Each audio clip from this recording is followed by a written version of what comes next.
No one is illegal on stolen land.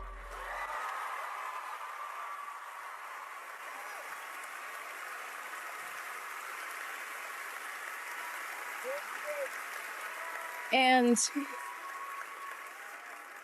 yeah, it's just really hard to know what to say and what to do right now. And I feel really hopeful in this room, and I feel like we just need to keep fighting and speaking up and protesting, and our voices really do matter, and the people matter. And I say sorry.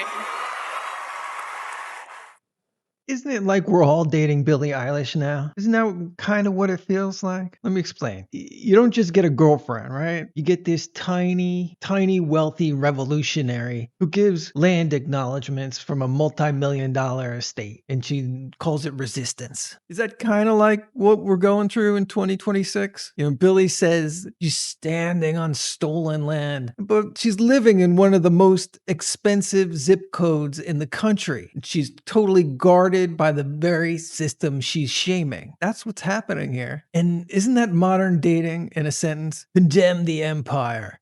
Enjoy the empire. Invoice the man next to you for the emotional labor of hearing about it all. Doesn't it feel like something like that? That's what's going on, really? When she trashes ICE from behind these pearly gates of security, that's the same energy as a woman who hates toxic masculinity, but still wants the guy fight off intruders, pay the bill, pay the bill, and walk her to her car. That's expected. It's not what she's talking about. The men she insults, it's the same men she expects to absorb the danger so she can feel morally pure and perfectly safe. Isn't something like this what's going on? This stolen landline? It's the ultimate feminist move now. Declare the entire world corrupt and yourself morally above it all, while never stepping off the property. Does it feel like something like that? That's what a lot of modern women do in relationships, truthfully. Everything is problematic.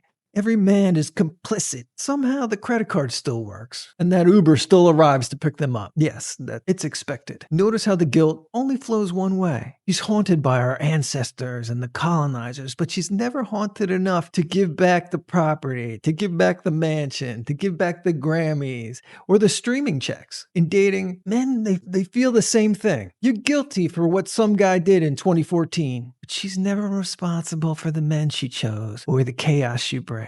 Now, Billie's speech, that's really the script. Maximum self-righteousness, minimum self-sacrifice. Apologize for history, condemn the border patrol and the cops, while keeping the mansion, the tour buses, the security team. Translate that into your love life, and you have a woman who demands chivalry and demands provision, while calling the very instincts that provide those things patriarchy. Guys listen to this speech, they listen to that stolen land moment, and they think that's my last relationship. She hated the system that gave her everything, and I'm a part of that system. And really, it's exhausting to date someone who lives in luxury, but portrays themselves as someone who's at the barricades every night. And this is the genius of toxic feminism. It's that it lets you be the victim and the royalty at the same time. Billie in the mansion talking about stolen land is the same energy as a girl with a nose ring and the $200 lashes, iPhone, telling you all men are trash while you pick up the check. Oppressed, but never oppressed enough to actually leave the table. For men in 2026, that's why we feel like we're dating Billie Eilish. You're not evaluated on your character. You're treated like a stand-in for every cop or every border agent, every man in history. She lives behind the walls, protected by the very men she despises, and then lectures you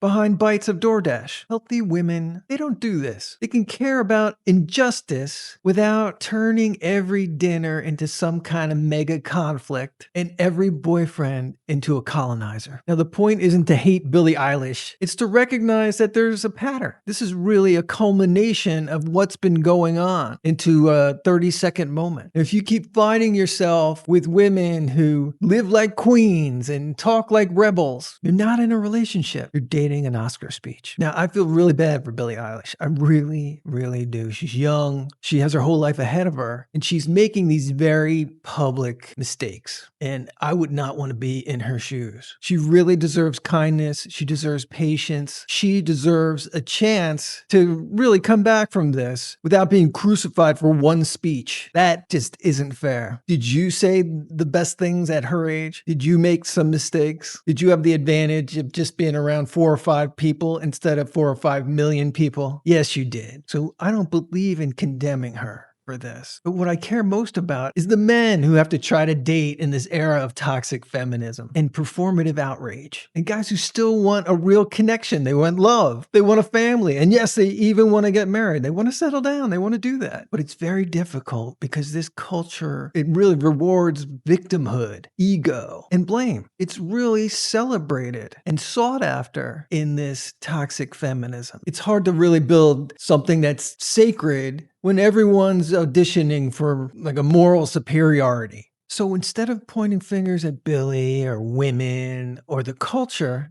we should do what men are supposed to do at their best. Take the lead, set the example, take what's broken, and use our discipline and courage to fix it.